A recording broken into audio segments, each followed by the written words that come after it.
दोस्तों आपका बहुत बहुत स्वागत है मेरे चैनल इजी टू लर्न में। फ्रेंड्स कैसे हो? चलिए आज हम एक नया वीडियो लेकर आए हैं, वो भी क्लास ट्वेल्थ में जो बच्चे हैं उनके लिए हमने एक वीडियो लेकर आए हैं। वो है जो सॉल्यूशन चैप्टर है उसमें फॉर्मेलिटी और ये कंसल्टेशन की जो टर्म्स है जो कि टेम्परेचर बेस्ड है, फॉर्मेलिटी और पीपीएम। तो इन दोनों पर किस टाइप की मतलब एक तो क्वेश्चन बनते हैं और उनकी क्या कॉन्सेप्ट है उसको हम समझने का प्रयास करेंगे। तो व्हाट इज़ फॉर्मेलिटी, ठीक है। तो फ्रेंड्स एक बात ध्यान दें यहाँ पर कि फॉर्मेलिटी एक्चुअल में किस तरह से निकाली जाती है। इससे पहले कि आपने जैसे मोलरिटी और नॉर्मलिटी निकाले हैं वैसे ही आपको फॉर्मेलिटी भी निकालना है, ठीक है।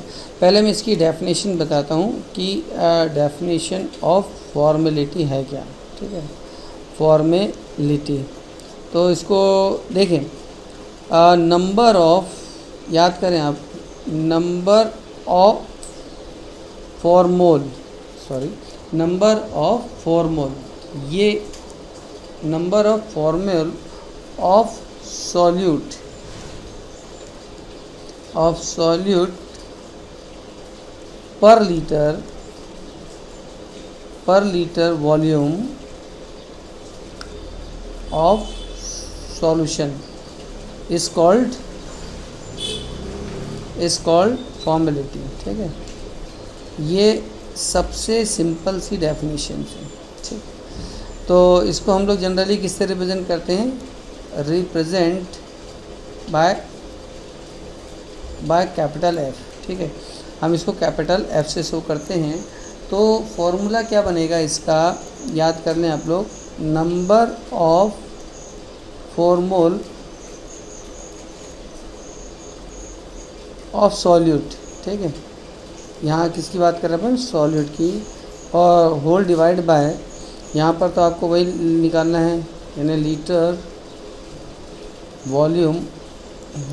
वॉल्यूम ऑफ सॉल्यूशन, ठीक है। बहुत सिंपल है। जैसे आपने बाकी दूसरे के भी तो निकाले थे, जैसे आपने मोलरिटी का फॉर्मूला क्या बनाए थे, वहाँ था number of moles of solute, था वहाँ पे नंबर ऑफ, क्या था वहाँ पर, moles of solute whole by क्या था यहाँ पर, लीटर वॉल्यूम ऑफ क्या था, सॉल्यूशन। जैसे आपने नॉर्मलिटी कैसे निकाले थे, यहाँ पर निकाले थे नंबर ऑफ इक्विवेलेंट, ये निकाले थे इक्विवेलेंट ऑफ सॉल्यूट, ठीक है। सॉल्यूट डिवाइड बाय क्या था आपका, लीटर वॉल्यूम ऑफ सॉल्यूशन। मतलब हम यदि तीनों टर्म्स को देखेंगे तो बिल्कुल सेम है। यहाँ पर जैसे मैं बोलूँ नंबर ऑफ, यहाँ पर मैं क्या बोलूँगा, formula divide by litre volume of solution. यहाँ पर number of moles divide by litre volume of solution. यहाँ नंबर ऑफ इक्विवेलेंट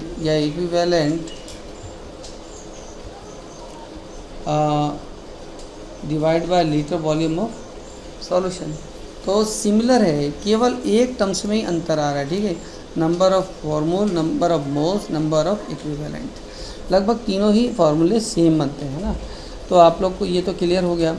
अब क्या आपने जैसे देखो मोलरिटी का फार्मूला, कंप्लीट फार्मूला क्या था, अब यहाँ n था तो n की जगह हमने क्या लिखे थे, यहाँ पर लिखे थे वेट, ठीक है, वेट ऑफ सॉल्यूट, याद है आपको, डिवाइड बाय यहाँ पर क्या था, मोलर मास, याद है आपको। तो यहाँ था मोलर मास मल्टीप्लाई, यहाँ पर ही मैं लिख देता हूँ लीटर वॉल्यूम ऑफ सॉल्यूशन। अब यहाँ पर जो आपने किसका निकाले थे, नॉर्मलिटी का क्या निकाले थे, यहाँ पर वेट ऑफ सॉल्यूट यहाँ पर था, डिवाइड बाय यहाँ पर क्या था, इक्विवेलेंट मास, ये था, यानी इक्विवेलेंट मास, ठीक है। और मल्टीप्लाई में क्या था आपका, VL, है ना। तो तो इसमें क्या होगा, अब आप यहाँ पर देखो तो जो आपका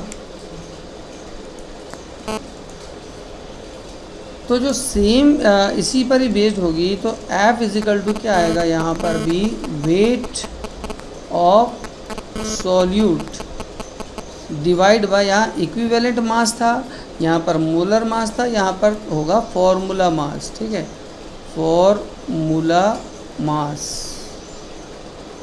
ठीक है, मल्टीप्लाई बाय VL, यानी लीटर में इसका जो वॉल्यूम लिखना है, ठीक है। तो यदि मैं इसको शॉर्ट में लिखूं तो शॉर्ट में इस तरह से होगा, अपन बोल सकते हैं कि फॉर्मेलिटी इक्वल टू वेट को हम W से शो कर दें, फार्मूला मास को FM से शो कर दें, तो मल्टीप्लाई बाय क्या आएगा, VL, ठीक है। ये इसका शॉर्ट फार्मूला बन गया, ठीक है। अब इसके अलावा एक और टर्म्स देखो आप, जैसे अपन ने यहाँ पर क्या लिखे थे, मोलरिटी के लिए W बाय यहाँ पर क्या था, मोलिकुलर मास, ठीक है, और मल्टीप्लाई बाय VL। अब ये दोनों फार्मूले में थोड़ा सा अंतर, थोड़ा समझे, यहाँ था मोलिकुलर मास, यहाँ पर है फार्मूला मास। अब दोनों में क्या होता है देखें, जो FM होता है और जो MM होता है, ये जो होता है फार्मूला मास, यानी ये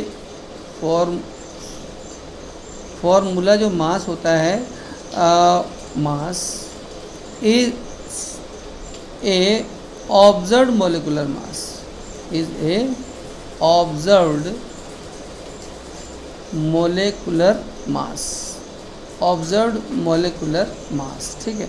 अच्छा, मोलिकुलर मास क्या होता है, ये एक्चुअल में क्या रहता है, थ्योरेटिकली, ठीक है, जो आप लोग थ्योरेटिकली बोलते हैं ना, तो थ्योरेटिकली मोलिकुलर मास होता है। तो थ्योरेटिकली मोलिकुलर मास और ऑब्जर्व्ड मोलिकुलर मास, ये दोनों अलग अलग हैं, लेकिन समटाइम्स ये कभी एक इक्वल आ भी जाते हैं और समटाइम्स नहीं भी आते हैं। एक्चुअल में ये फॉर्मूला जो है ये केवल बाय प्रैक्टिकल ही ऑब्जर्व किया जाता है, ठीक है, ये केवल प्रैक्टिकल टर्म है। फिर से मैं अलग से लिख दूँ इसको, याद रहेगा आपको, जो FM is a practical term, ठीक, ये कौन सी टर्म से, प्रैक्टिकल, याद रखेंगे, प्रैक्टिकल टर्म है, ठीक है। जबकि MM जो है वो प्रैक्टिकल नहीं है, ये एक्चुअल में फार्मूला बेस्ड है, मतलब ये टोटल क्या है, फार्मूला बेस्ड, फार्मूला बेस्ड, जबकि ये प्रैक्टिकल टर्म है, इसको विदाउट प्रैक्टिकल नहीं निकाला जा सकता। एक्चुअल में मैं आपको क्या बताऊं कि इन दोनों को निकालने के लिए हम एक इसके लिए फैक्टर भी निकलता है, वांटा फैक्टर। कैसे, चलिए देखिए, हमारे पास ये दो फार्मूले, हम इसको डिवाइड करते हैं, ठीक है। मैं फिर से अगेन वो फार्मूले लिखता हूँ आपके लिए। पहला क्या था, अब आप बताओ मुझे, F यानी फॉर्मेलिटी इक्वल टू क्या था आपका, weight upon formula mass multiply क्या था आपका, VL। और यदि दूसरी टर्म्स क्या थी आपकी, molarity equal to weight upon molecular mass multiply by VL।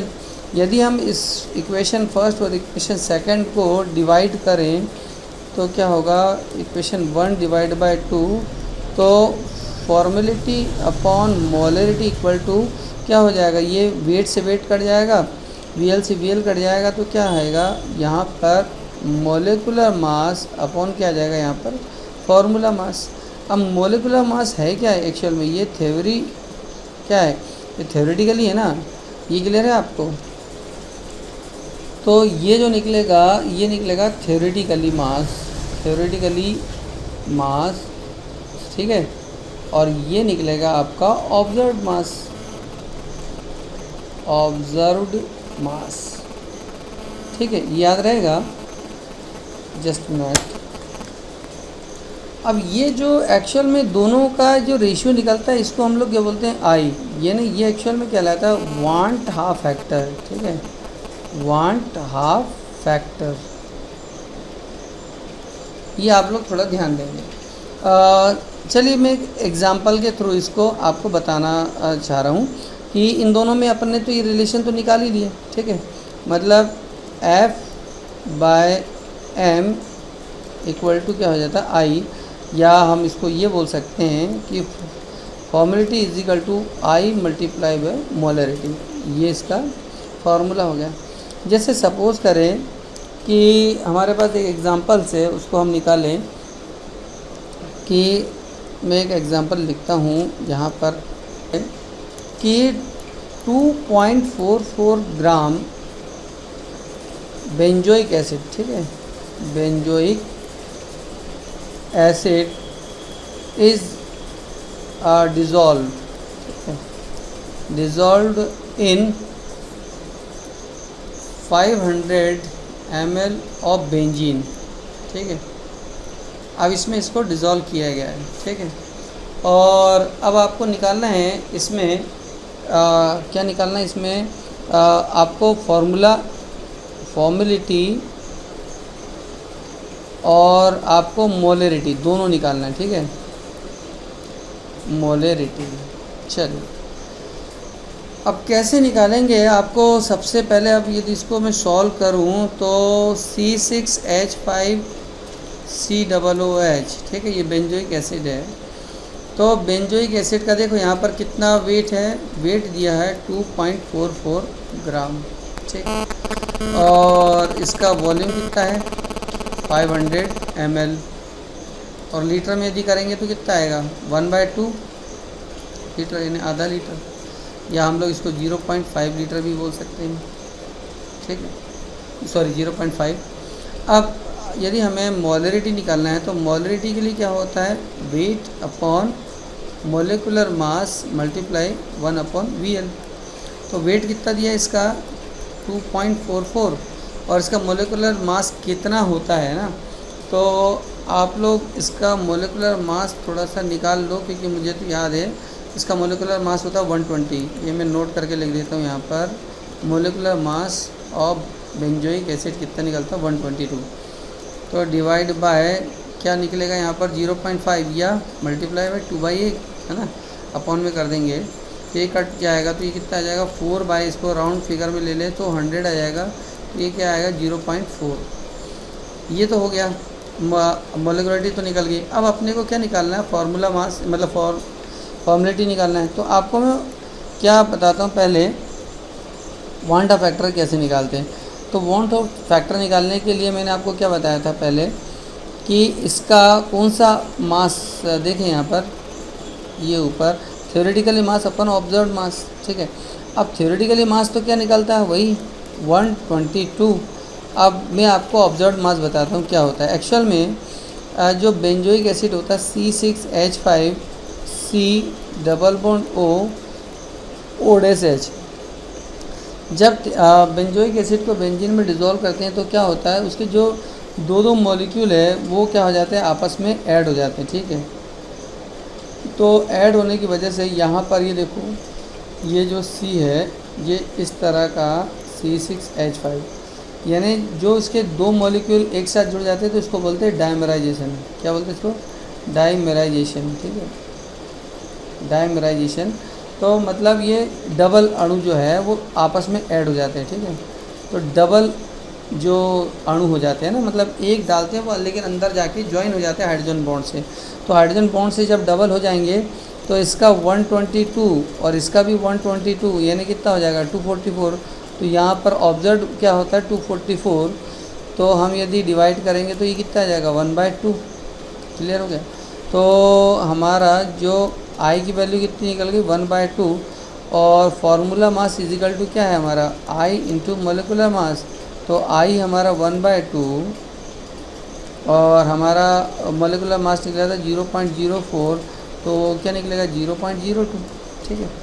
ये आपका निकल गया फार्मूला मास, ठीक है। और लास्ट टर्म है उसको हम जल्दी से देखें, वो है ppm। ये तो एंड हो गया यहाँ पर। तो ppm वेट अपॉन वॉल्यूम, ठीक है, और दूसरा है ppm वॉल्यूम अपॉन वॉल्यूम, ठीक है। तो बहुत सिंपल है इसका। सबसे पहले तो क्या है, देखो यहाँ पर जो pm लिखा हुआ है, पीएम का मतलब क्या रहता है, वैसे पीपीएम का मतलब पूरा क्या होता है, पार्ट्स पर मिलियन, ठीक है। अब यहाँ पर आपको मिलियंस देखना है। यहाँ पर जब आप परसेंट निकालते हैं तो 100 से मल्टीप्लाई करते हैं, याद है ना आपको, परसेंट जब भी निकालते हैं तो मल्टीप्लाई बाय 100। तो यहाँ पर क्या निकाल रहा है, पर मिलियन, तो मिलियन से डिवाइड करोगे तो ये क्या, मिलियन से यानी 10 लाख से मल्टीप्लाई कर दो, ठीक है। तो ये क्लियर हो गया। तो पीपीएम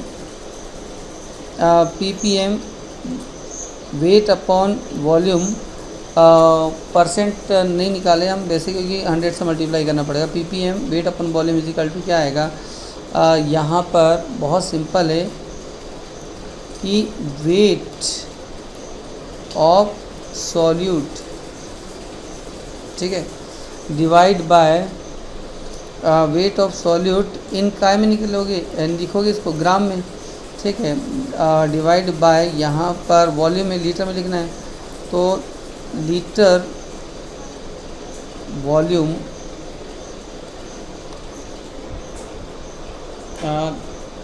क्या होगा, लीटर वॉल्यूम ऑफ सॉल्यूशन,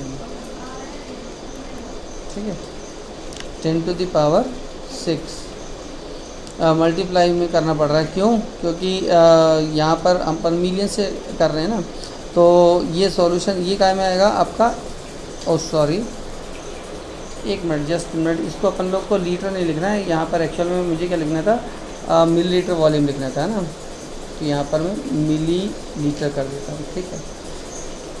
तो इसको शॉर्ट में यदि मैं लिखूँ तो यहाँ पर लिख देता हूँ W इन ग्राम और volume in millilitre multiply 10 to the power 6।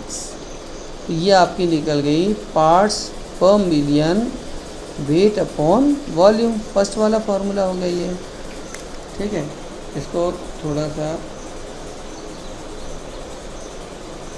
ये फार्मूला आप नोट कर लें, ठीक है।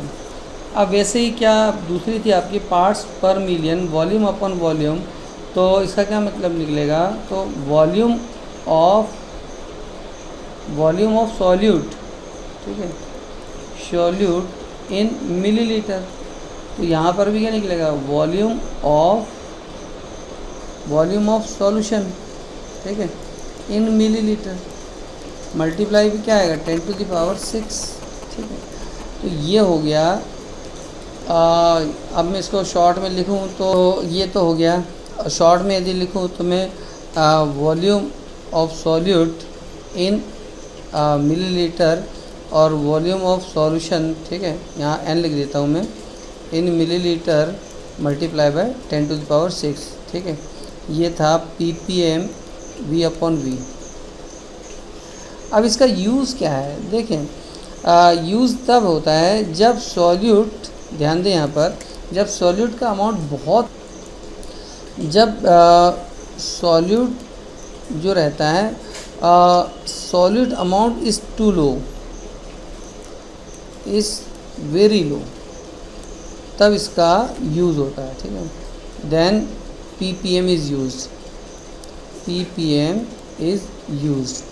अभी आप देखते हैं जितना भी पॉल्यूशन लेवल होता है, यदि आपके शहरों में कहीं पर पीपीएम का नोटिस बोर्ड इस तरह से लगा होगा, तो यहाँ पर लगा रहता है, जैसे मान लो CO2 का लेवल है तो यहाँ पर लगा रहेगा 0.02 ppm, ठीक है। अब इतनी ज़्यादा तो CO2 होती नहीं है, पूरे एनवायरनमेंट में उसका 0.03% होता है ना। जैसे SO2 गैस है, ये दिल्ली में कितनी SO2 गैस है, तो वो ppm में ही शो की जाएगी, मतलब उसके 10 लाख अणु में SO2 के कितने पार्ट्स है वो बताया जाएगा, ठीक है। तो जब भी बहुत कम कंसंट्रेशन होता है तो ppm यूनिट का हम यूज़ करते हैं। तो फ्रेंड्स, ये हमारा छोटा सा वीडियो था। यदि आपको अच्छा लगे तो लाइक का बटन प्रेस करें, इससे थोड़ा सा हमारा मोरल जो है बूस्टअप होता है, और अपने दोस्तों के साथ शेयर ज़रूर करें। Thank you very much.